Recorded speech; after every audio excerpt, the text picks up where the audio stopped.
My plan for this new consulting business, I didn't want to have like a business, so to speak. My original plan was get a few clients, make a few YouTube videos to get those clients, make 30, 40, 50k a month with no ads, no team.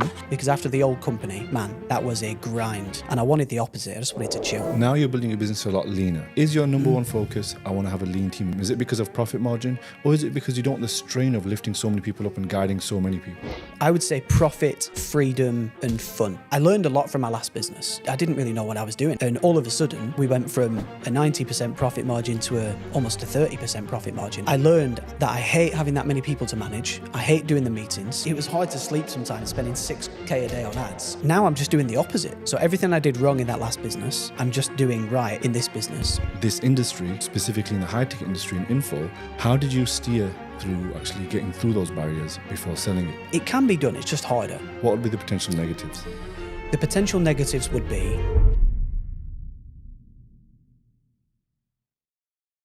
Hello, today I'm with William Brown, and today we're going to be speaking about how he's been building his business, what led to his big boom on YouTube, how he's now leading his business differently to his previous business, what kind of leadership qualities you need to have, how he's currently managing his sales team, and how he's planning on growing his business in a very mission-driven business, and how he's going to change the industry. And I think you're really going to enjoy the podcast. Listen along. nice. Dude, that went too fast. That went too fast, that session. I want to go for longer. I want to carry on. Well, you want to go for a coffee? I don't have the time today, mate. It was nice. Oh, That was really good. Thank you. it was fun. It's hard to go deep on one topic. So like sometimes you have to stay broad on like multiple things. Yeah. And but for me, we want to deep dive into like one topic on like one area. But really to make the podcast, because my YouTube channel is small, and in the beginning, it has to be broad to see what retention, what mark is it on that video that people are really listening to. So like we're still in that phase where I think I want to lead way more around leadership and the sales specific management because there is no one who does it on that level. So like that's the route that we're going down. But right now when we're speaking to people, we are touching upon many parts of the conversation. So hopefully you enjoy it as well because I really respect your time. Nice.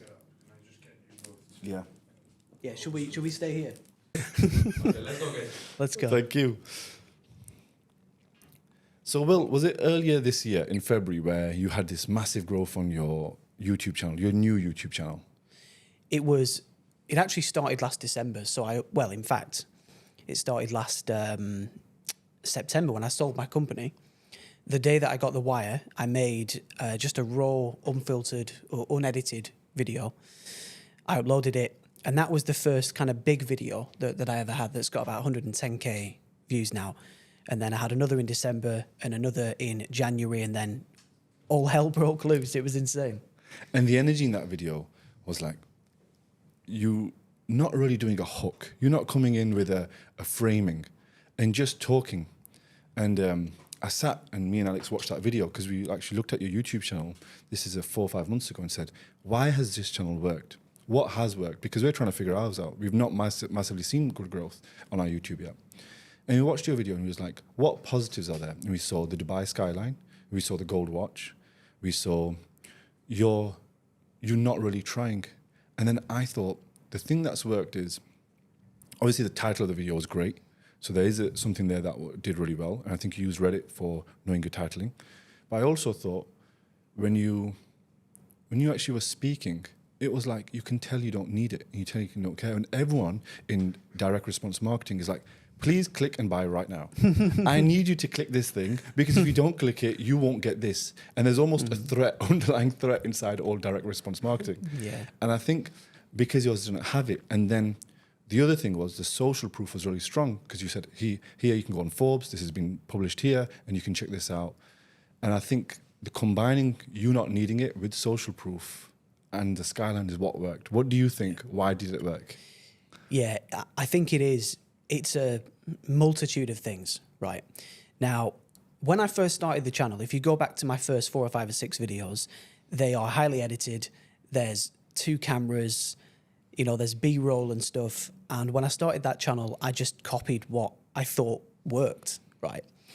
And I would have actually carried on doing that if it wasn't for a little kind of, not a mistake, but something that happened. So the day that I got the wire from selling the company, I just thought, oh, I should make a video today, but I didn't have my cameras set up. I didn't have the time. The light was going to go down at whatever time. So I thought, right, if I don't make this video now, it's going to be inauthentic to do it tomorrow. And it's just not going to be the same. So I thought, right, let me just go in the office right now. I ordered a coffee, went in there, used my built-in iMac camera, press record. I was just like, I'm just going to talk. So I just got my coffee, press record, and just talked, and then stopped and uploaded. And that was my first big video. And I was like, oh, wow. You know, not using the cameras, not doing any editing, does better. I was like, right, let me try this again. And then I made the 10K a month video, and that was my biggest video ever. And it worked again. I was like, oh my God, this is insane. This is not right. It's too easy, you know. And then I made another one. I think it was the step-by-step how I made 16.4 mil one. And again, 300K views or something. I was like, right, well, this is what I'm going to keep doing then, you know. So it was kind of a happy accident in a way. And the thing about when you grow YouTube, it can take over your life sometimes if you're doing it full time. So when you're doing it full time, you can think, right, I'm doing the ideation, I'm doing the thumbnails, I'm doing everything perfect. But then before you know it, the scripting, the videoing, it can take 10 to 15 hours per week if you're doing one great video. Yeah. And then some people can even max it out to even more. But with the way your videos are coming up, are you putting that much of heavy lifting into the background of it? Or is it just, are you scripting it or are you just turning up? Yeah, see, this is the thing, right?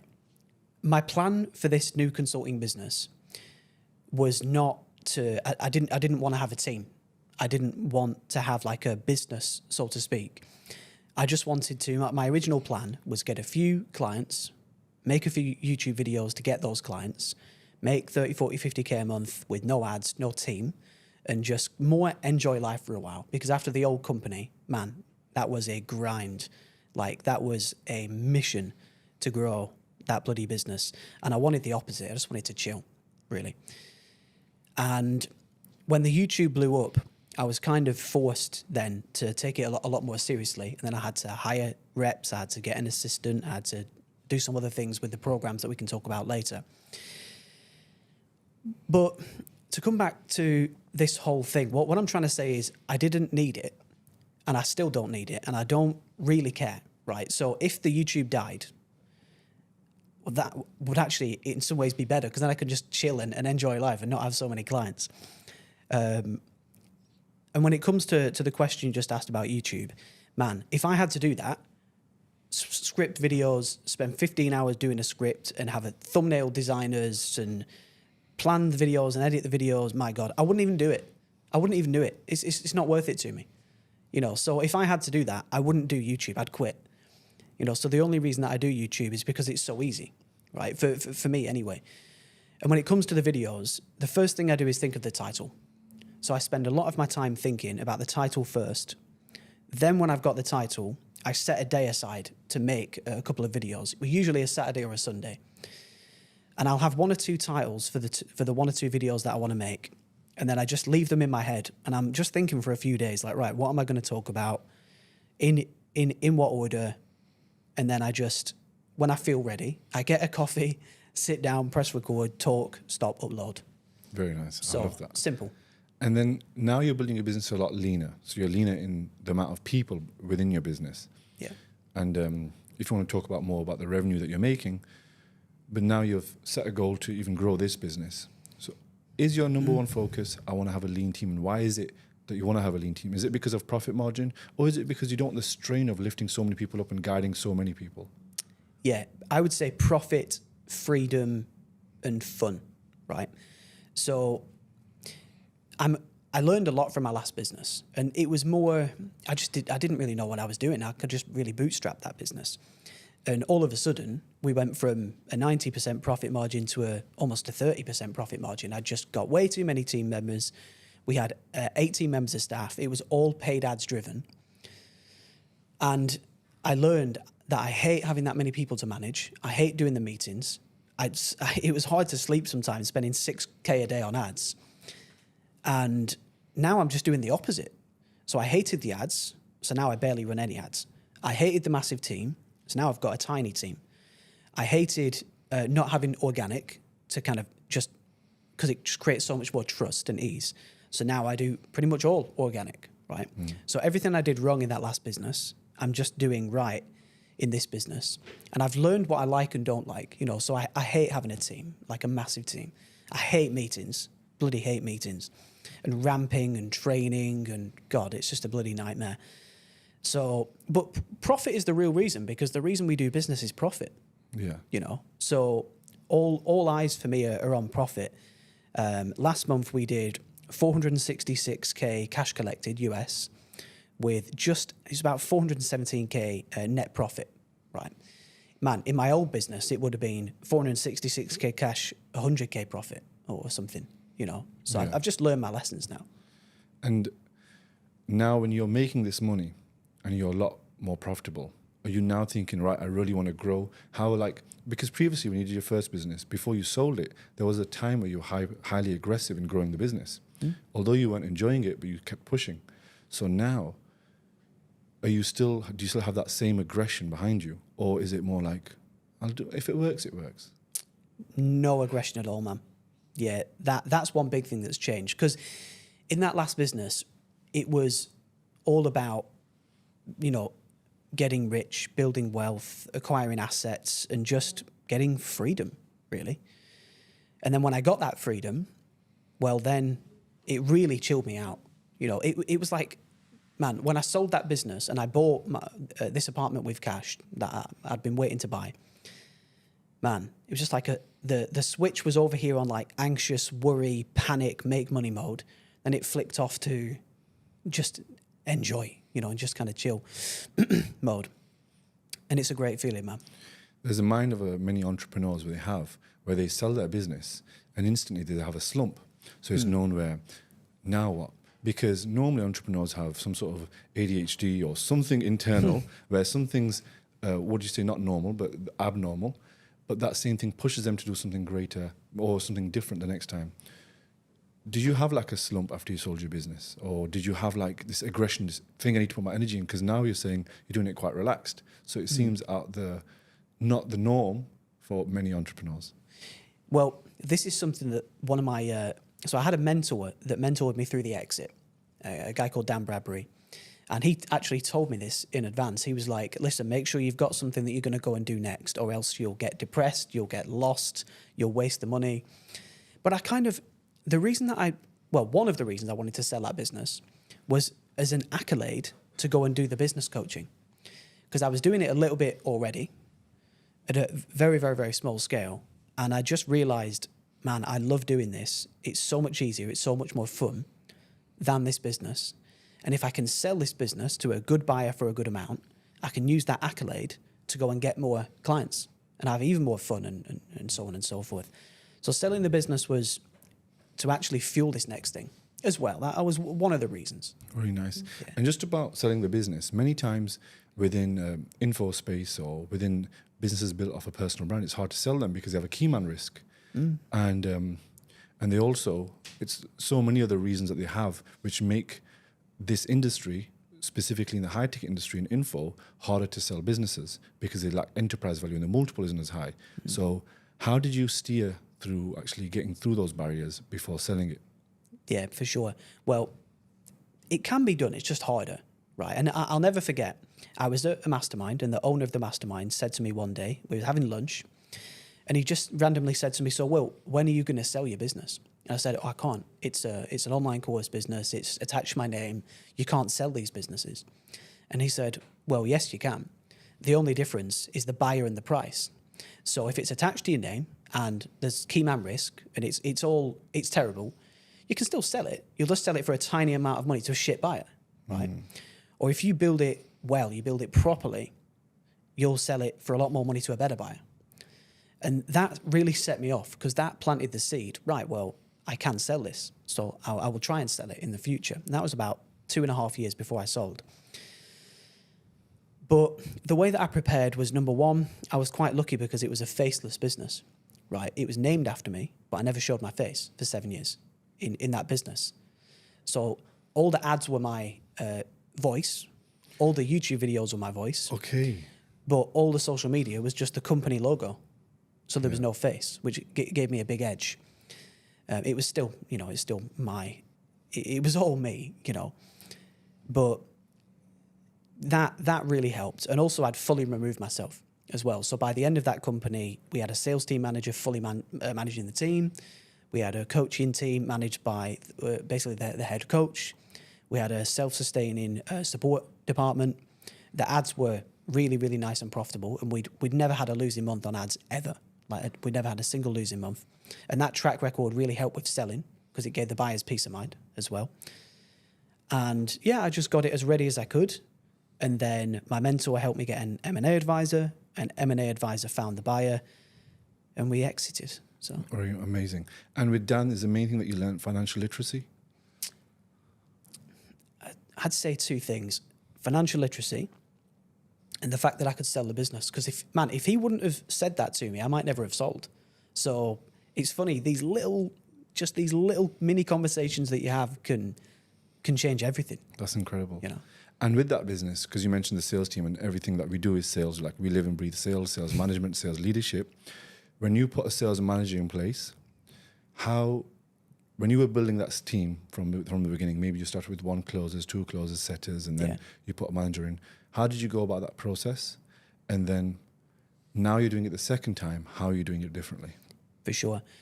So I did it in a weird and very wrong way in that first company. So I remember my childhood best friend, when we left university, I went to do music. He moved to London to do, he started like a corporate industrial cleaning company where he would clean train stations and supermarkets and stuff. And he learned to sell. And then, it was like year 2 or 3 of that business. And he came up to my apartment in Manchester. This was just before I moved to Dubai.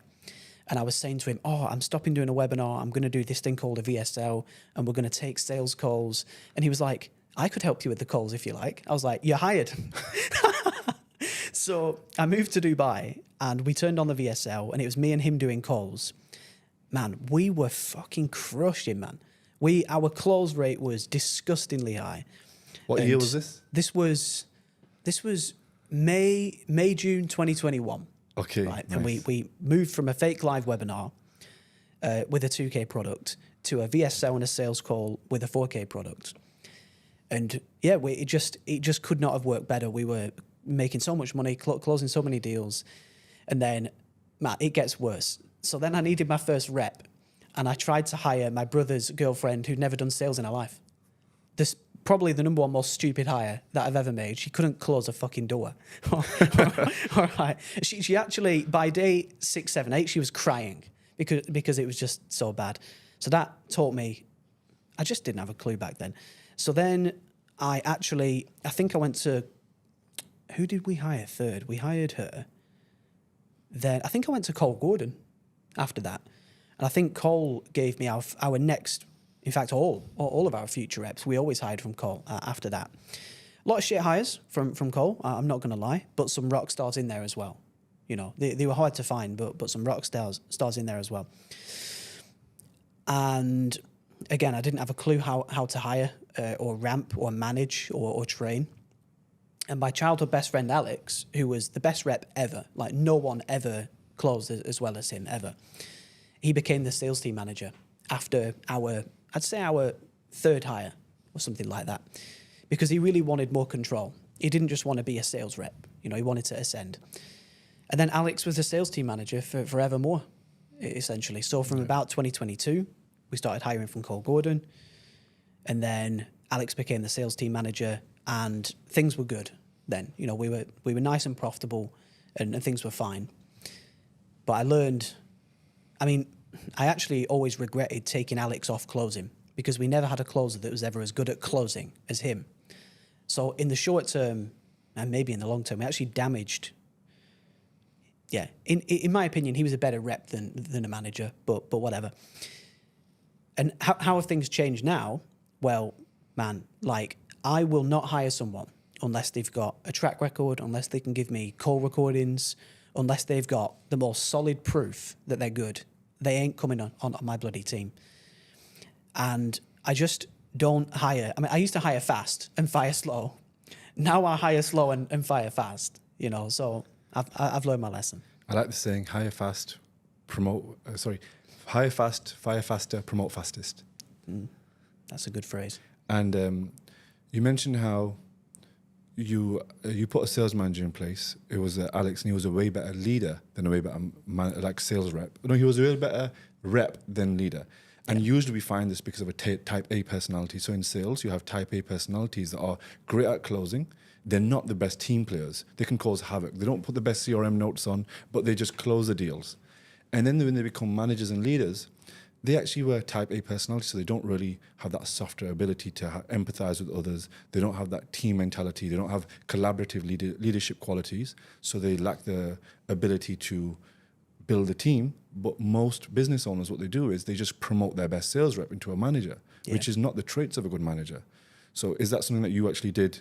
Because that is commonly what happens. Yeah, it's just, it made sense to me. If you're very good at closing, surely you can help other people be good at closing. Yeah. But management is tough, man. Management is really tough. And when I sold the company a few weeks after, because the owner of the PE firm, he is a data guy, let's just say that. And he showed me all the data from when Alex became a sales team manager. The cumulative close rate of the whole team never really changed.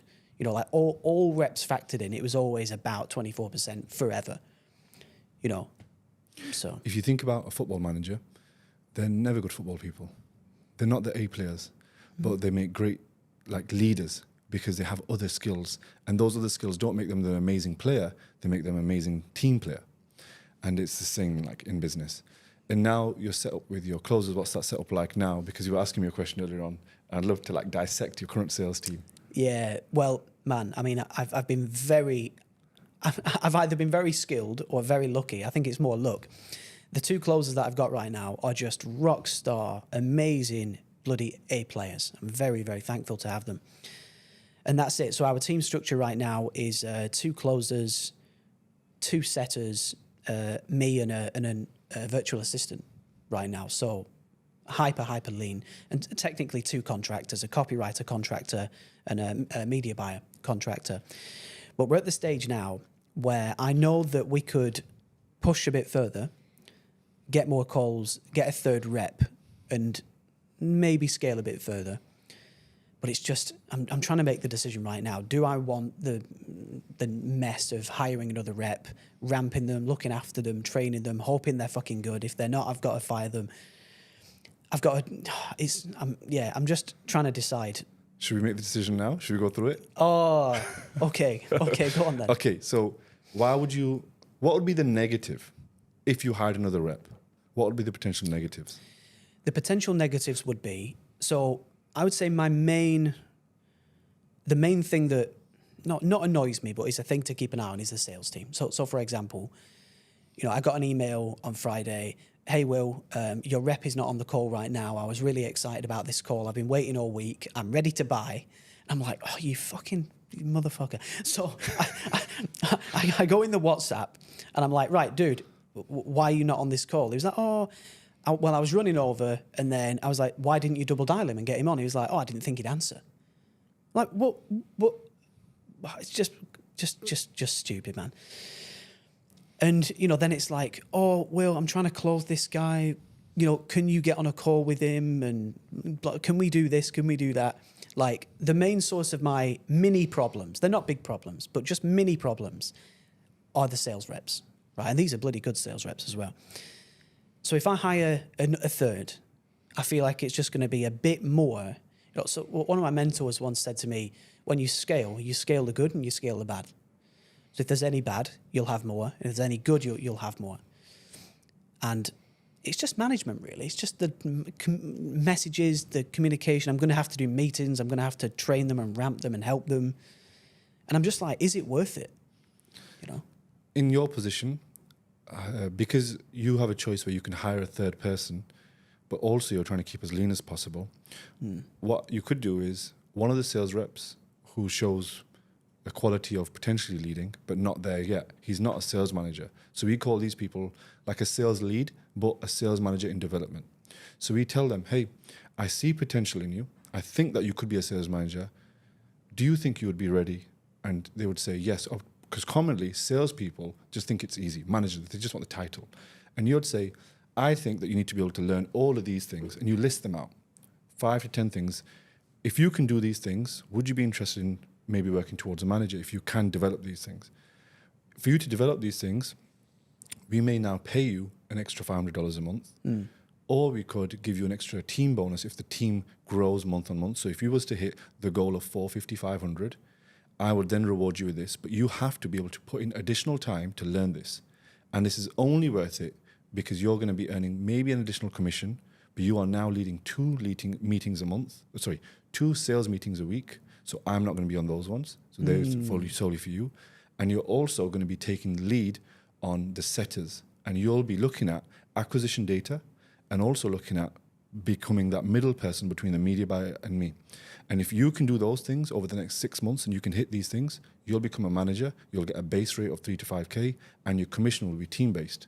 Because by doing that, you've now painted the picture, and he will buy into, okay, I will do those things, I will prove my worth, I can get that role, and you build that progression path and he becomes a sales lead. So that's commonly how it is done with a business not wanting to hire a sales manager.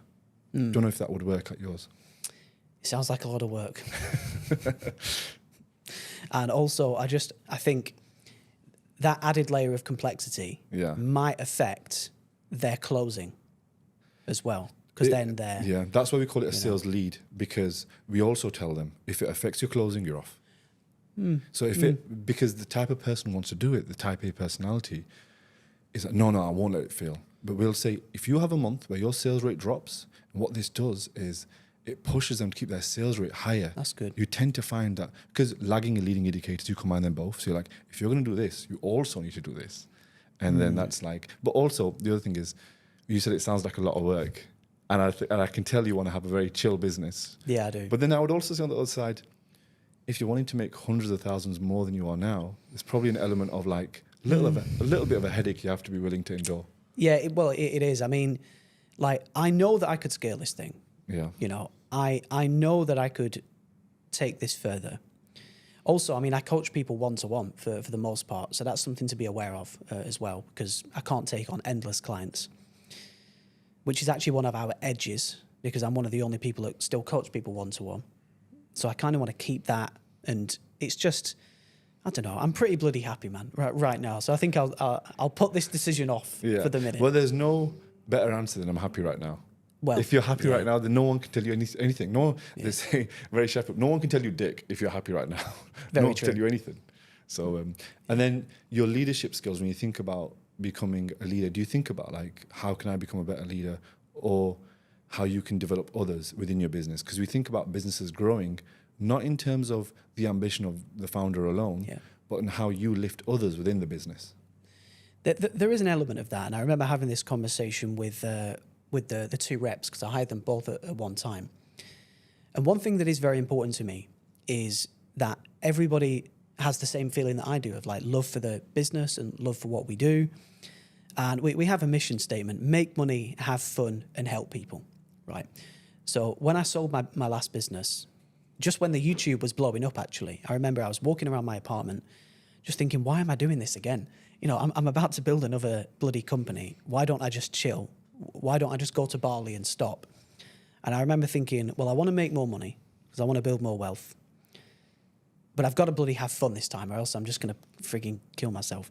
So it's got to be fun, right? I've got to love what I'm doing, and I've got to help people, because if I'm not helping people, I'm not going to feel good. I'm not going to enjoy it, and none of it is going to be worth it. And I wrote it down. I was like, right, make money, have fun, and help people. I was like, right, well, that's the mission statement. I'm going to try and stay inside that. And I share that with everybody that's a part of the team. And we always talk about it in the chat, all the different elements of it. And for me, it's helping the team do that as well. It's allowing, let's take the reps. It's allowing the reps to make a great income, because they're very well paid, in my opinion. They have fun doing it. It's not particularly hard, and it's fun. And we know that we're helping people as well, especially when the testimonials come in. You know, you're interviewing Shako, who I took from about 5K to almost 80K now through working together. So those are the realms that I try and stay within. Yeah, you've done a great job with him, great job with the knitting lady, great job with many others I know of, and many others have said it. And like when you're working with someone one-to-one, what's the process? Do you have your set criteria where you're thinking this is systematically how I build it? Because you have a system, a mechanism that you work with them on. How are you working with people on one-to-one? What does it look like? Yeah, so when people come in, I ask them to watch the training program first. So they go through the training material. Usually takes them 5, 6, 7 days. Then they book the first one-to-one, and I call it a blueprint call. I get them to fill out this big document where I can just see the elements of the business. You know, what's going on with the traffic? What's the sales process? What's the conversion? What's the value? What's the pricing? What are the unit economics? And when people show me that blueprint, I can just instantly see what's right and wrong. And I'm like, right, this is wrong. Let's fix that first. Then we'll do this. Then we'll do that. And I usually just send them away and I'm like, right, go and do that. Book a call with me on Thursday when it's done. And then on Thursday, right, that's done. Oh, no, I need help. And we just fix it one step by step, essentially. And they just book in calls with me when they need me. They've got my WhatsApp. And I just hold their hand, look over their shoulder, answer the questions. You could even call it fractional, almost, where I'm kind of like, it's really me in the trenches with them, which is great. So. And you're working with them. And now the video about the knitting lady, you said you've been asked about this quite a lot. And I think the main video, because when I watched it on YouTube, the main thing that I took away was you can now sell anything online, any type of information that's useful to others. So where do you see like info going? You know, the info space now. Do you think, because education online within America has taken a 30% hit. So there's 30% reduction in formal education. So it's gone from like, I think in the trillions to, it's like X amount of billion put into education every year in academic education. It had a 30% drop for the year on year for the last 3 years. But there's also been a 30% increase in self-funded education year on year. So it's directly correlated to the money within the flow of the system on how one is going down and one is going up. So when you're building other businesses, those businesses will sell other education, and that's why the industry as a whole is growing. But the high-ticket industry is actually a small industry. It's not enterprise level, it's not massive, but it grows with good people and good leaders in place, and the whole industry gets spearheaded with great people. And this is why I commend you for your work, because you're doing a good job. So this is why I'd probably want to encourage you to actually go even further, because you're like very chilled with it. But I think about education very differently, because I think about how the education system let me down, but also I didn't try. It was a combination of things. They didn't engage me. Therefore, I didn't try. Yeah. Don't know if you can relate. Maybe you were a A-star student. Absolutely not. Absolutely not. And when I'm now thinking about the change and the difference I can make, which is specifically in sales and helping people have this opportunity with their businesses, do you think about it in a bigger way, in like a mission? Because you mentioned your mission is like more having fun, helping people and make money. Yeah. Is that linked to a deeper value or anything, principles that you have? It definitely is. And I've been thinking about this again recently as well. Why am I doing this? Because I've got, this sounds quite crude, but like I've got more than enough money to last forever, right? If I never made any more, I'd be completely fine. And with that comes this blessing of, well, why are you doing what you're doing then? If you don't have to work and make money, why work? And for me, it is a deeper purpose, because I've loved making videos since I was very young. I used to make skateboard videos, and I would film them and edit them and design the artwork. Your knees look a bit too clean for skates. Where are the scars? I swear to God. So I got into making videos and media then. Yeah. Then I made graffiti videos when I was into graffiti. I made music videos when I was into music.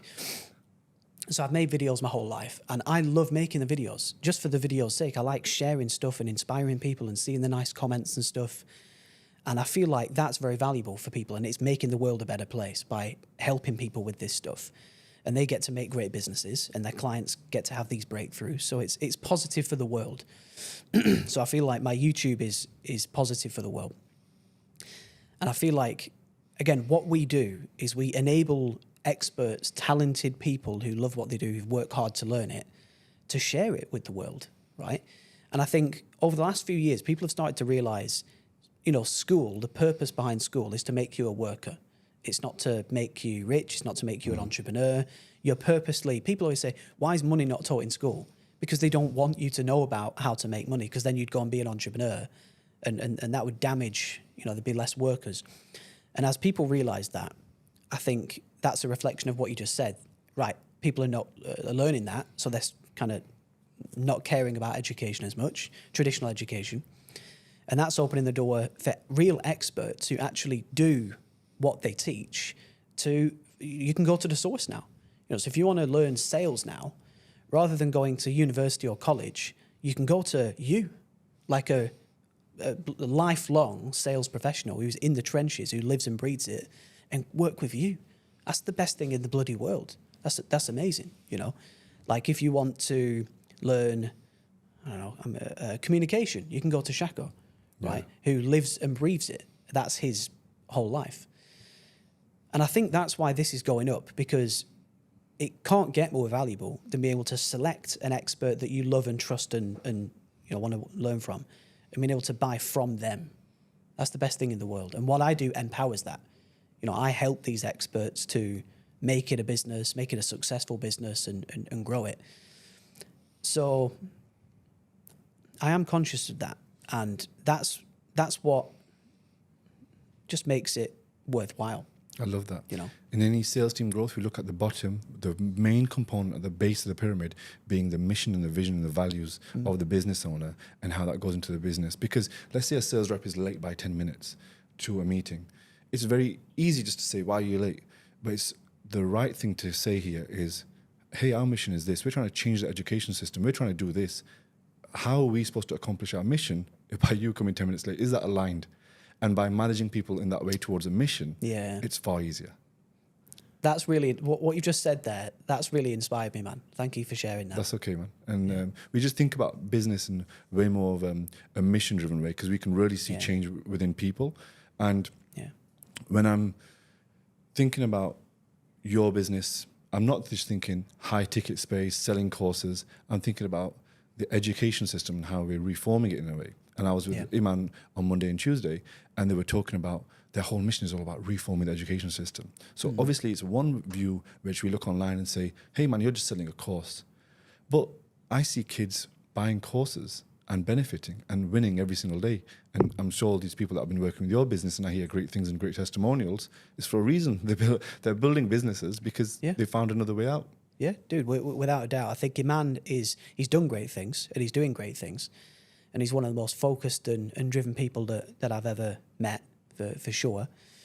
As are you as well. You've got a great energy, man. You're focused. You're taking it deadly seriously.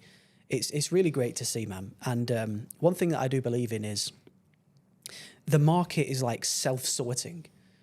So if you're not good at what you do, or you're not doing it for the right reasons, I truly believe you won't succeed. I'm a big believer in karma. But if you are doing good things and you're doing them in the right way and you genuinely care and you look after your team and your customers, you're going to win, and it's just like time. One of my mentors once said, the results are guaranteed, but time is not, right? So if you do it well enough and you do it for long enough, you're going to win. Like that's guaranteed. It's just the time is the annoying part of the bloody patience, You're right. I do take it very serious because we're trying to be the number one in what we do. And I used to be very scared to say I want to be the number one in anything, because I grew up not taking part in sport, being a wimpy kid, and I never was someone who wanted to be the number one. But now, the more I succeed, the more self-belief I have, and then it's like a compounding. So now we're wanting to win more and more.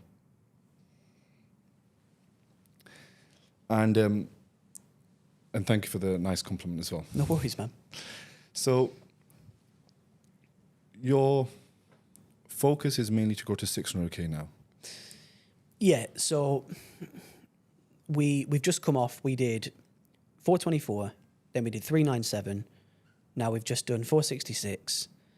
So, and it's kind of, I want to see how far we can push it before it starts to not be fun and it starts to be overwhelming, So I'm sure there will come a time where, I look at my calendar and I'm full for 3 days out and I'm like, oh no, this is not good. When that day comes, it hasn't come yet, but when that day comes where it's too overwhelming, then I'll be like, right, where are we at now? Where were we at when things were better? And I'll just try and rebalance it. But if your mission that you mentioned, if that is fun to you, you will lead a massive team. Well, the thing is, I don't want to stop coaching people one-to-one, because I really love the Yeah. one-to-ones. Just make your one-to-one more expensive. That's part of the plan. That's part of the plan. Yeah, just to manage Because then you'll demand. attract the right people as well. As you Yeah. know this, you will suggest many others do this. Put your price up first thing. Yeah. And I think sometimes the best experts forget to tell themselves. There's a saying: the carpenter's door always creaks. Yeah, so true, man. So true. Well, yeah, no, that is on my mind. I mean, I've got a plan to grow further. We're going to spend a bit more on ads because ads are crushing, man. We're so profitable on bloody ads. How are they working? Can you tell us about the ROAS? Can you tell us like the strategy behind your book funnel on how you've done it, and then what's the ROAS that you're getting on it? Yeah, definitely, man. So I actually wrote the book for fun. Like I said earlier, I didn't intend on this being a big company. I didn't intend on having even a team and stuff, let alone doing these numbers. I wrote the book because I was going to write that, put it out, and take some time off. But the book has just helped to pour fuel on the fire, So yeah, the book, we sell it through a standard book funnel. So we run Facebook and Instagram ads to a massive long form sales page with a VSL, loads of copy. And then you can buy the book for $12.95 with some free bonuses. Then there's a $97 bump for like a behind the scenes training. And we are about 0.2 on that. So we lose a lot of money on that. We spend $1,000, we'll make 200 back and lose 800 on the front end. On the back end, when you check out, you land on a VSL and you're encouraged to book a call. And like I was saying earlier, those calls cost us, depending on the month, about $350 to $550 pounds per call. But we close them at about 34%, again, depending on the month. And we're doing about 6.2x on the total funnel, including the front end and the back end. So I think that's hyper profitable. To spend $1,000 and make 6,200 back cash is hyper profitable. But we've only been spending a tiny bit of money. We've been spending 10, 15K a month. So Really tiny nice. spend. And we're going to start spending a bit more in January just to push on the gas and see what we can do there. And that's part of the reason why I'm thinking about the third closer as well, because our calendars right now, after we did the short form thing, are pretty much full. So it's like, we're at that stage where if we want to go further, we got to get a third closer. And I do think your book's great because when I went through the book, it's I think obviously you might say different, but I think the book is great for someone who doesn't know the components of how to do a £10 million business, because when you go through it section by section, is like what's the sales process, how to do, it's got like how to do this type of funnel, and it goes through different types of funnels that you can have, and there's all the components of how you could be doing this thing, which is a £10 million business. And I think if someone is at the very start of their journey, or they're making 20K a month and they're a bit lost in how to grow and the work in quotation scale, which I don't think 20K is scaling, but when they're making even 50K, I think there's elements in that book which they can look at and think, hey man, I didn't know this thing. I could be doing this towards 10 million. And I think that's why the book is probably doing a good job as well. Yeah, it just helps to build trust. I think when people read that, they know what I've been through. They know that I know what I'm talking about. They get value from it, and then they're like, right, I want one-to-one help. Then they come into the program. Yeah. So Since the history of time, every great movement has always started with a book. And I would say, like, I've heard your mission now. It's not just make money, have fun, and help people. It's even deeper, which you've like named. So I really hope that you push. And there is a moment that you get super aggressive, because I do think, like within our industry, businesses are capping out at like 25 million, 20 million. There will be some players out there that grow a 50 million business and a 100 million business in the info space, because it's a growing industry, and those people are going to be the ones that are not afraid to do something different. So I'm really excited to see your growth over the next few years. appreciate it, brother. Thank you, man. Thank you so much for Thank having you. me on. Thank you.